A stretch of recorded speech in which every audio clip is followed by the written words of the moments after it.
Hey everybody, welcome to Always Bored, Never Boring. As people who have followed the channel for a long time may know, before I had this channel at all, I ran a blog. And that blog still exists, but it exists now really as an archive because I simply don't have time to keep updating it.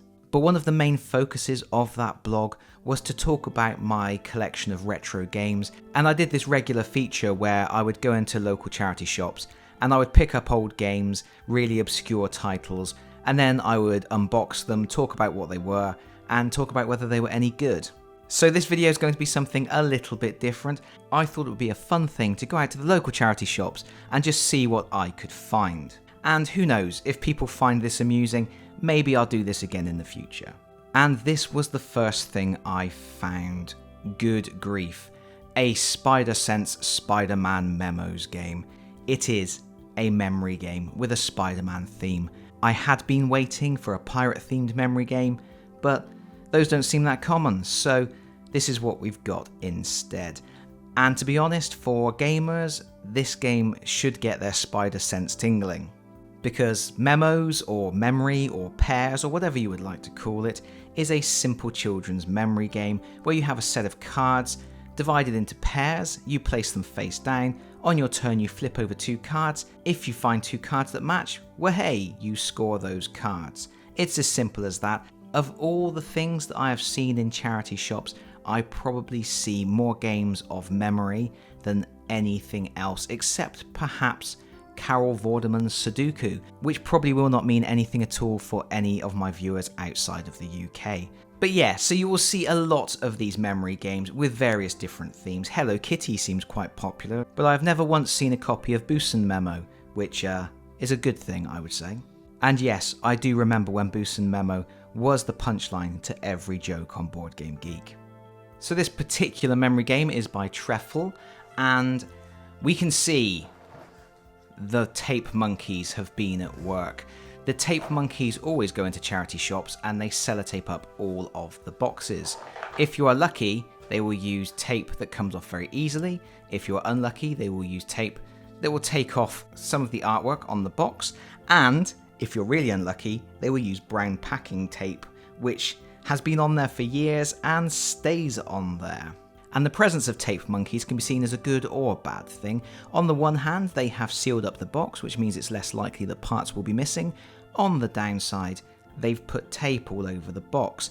Not such a problem with something like Spider-Sense Spider-Man, but if you have found one of those rare collectible gems in your charity shop, it can be a pain to have to try and remove the tape. Sometimes you can peel tape off carefully without leaving too much damage. One of the things you can do, and I have had success with in the past, is using a hairdryer. You will place the hairdryer close to the tape and melt the adhesive, slowly peeling it back bit by bit until it all comes off. That is generally the safest way to remove tape without damaging the box itself. But anyway, talking about damaging the box, check this out. Someone's taken a bite out of this one. For now, for the sake of this video, I'm going to cut the tape just to get the lid off the box so we can see what we've got inside. This is always the moment of truth with a charity shop find.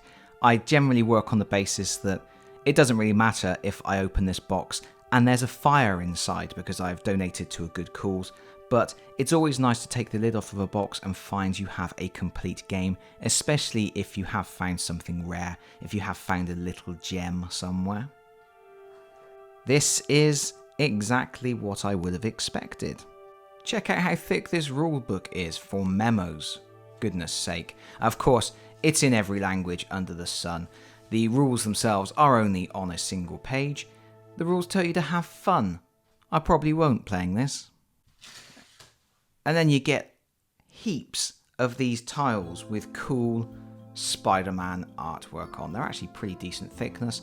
They remind me of like Ravensburger type cards from a few years ago. I wonder if we've got a full set here. Crikey, there's a lot of pairs in this game.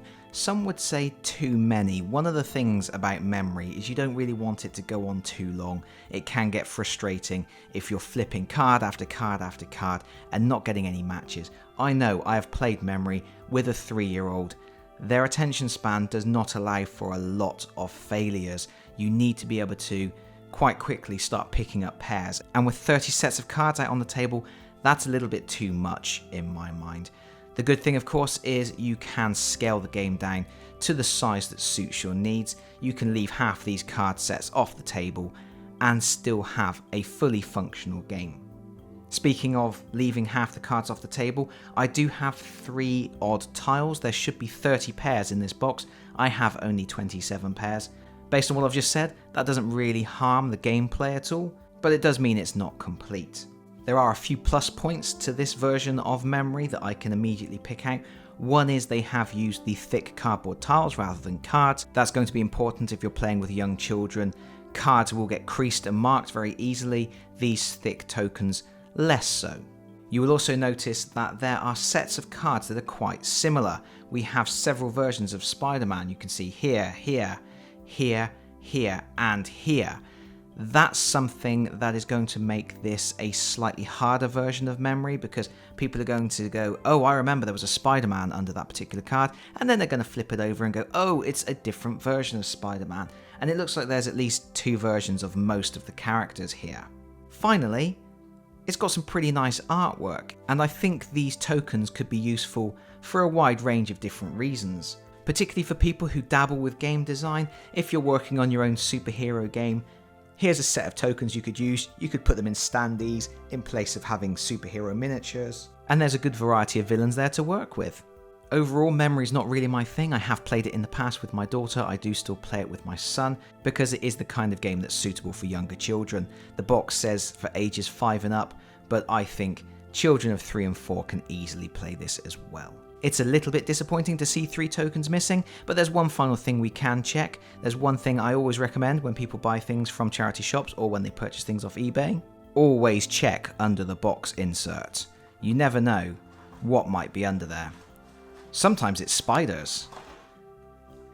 Nope, nothing here. Let's move on. We've got one more of these rubbish games to look at.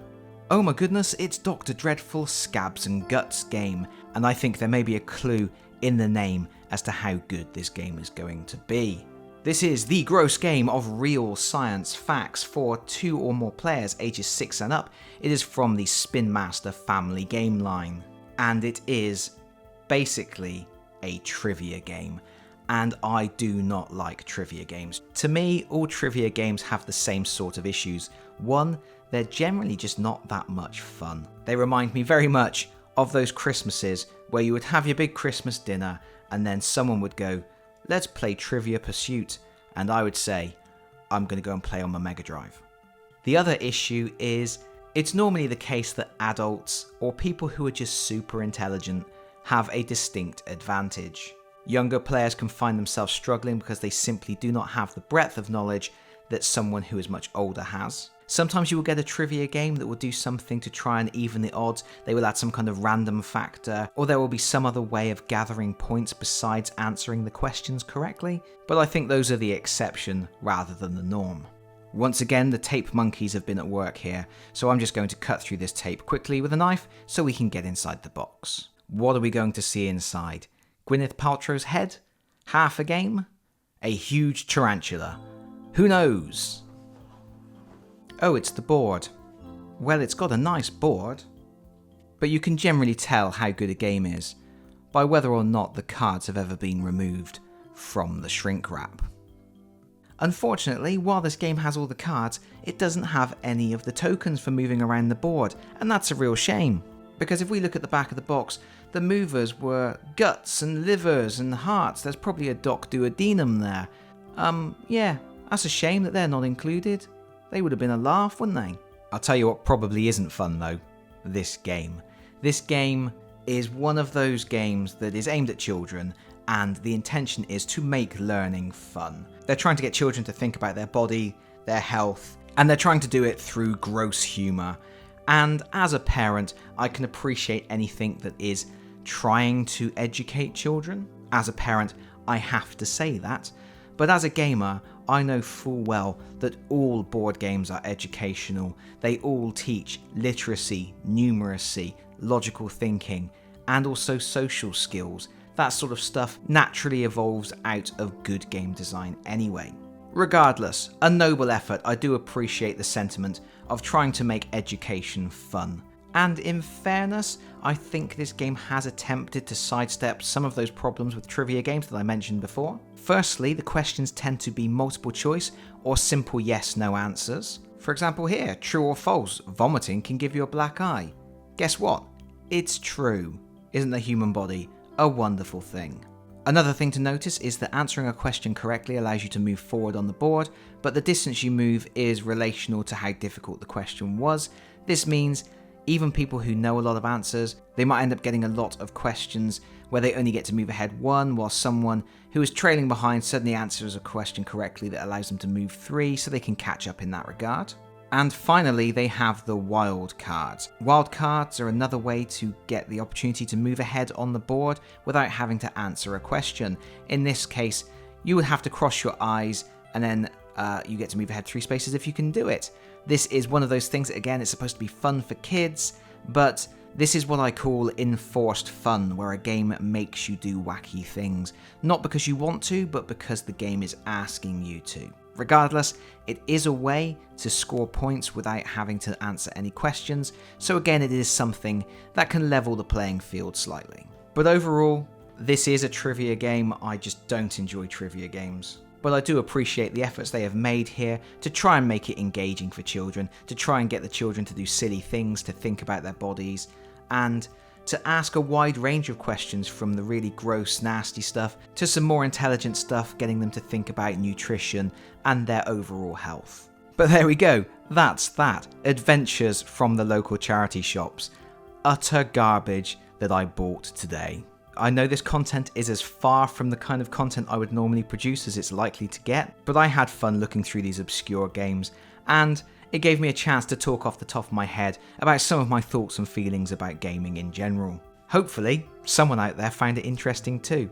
If not, sorry. I'll probably do something about Games Workshop next time. But that's it from me for now. Thank you so much for watching. If you've enjoyed the video, please consider pressing the like button. If you've really enjoyed the video, please consider subscribing if you don't already do so. And hopefully, I'll see you all again very soon. Bye bye everyone. Bye bye.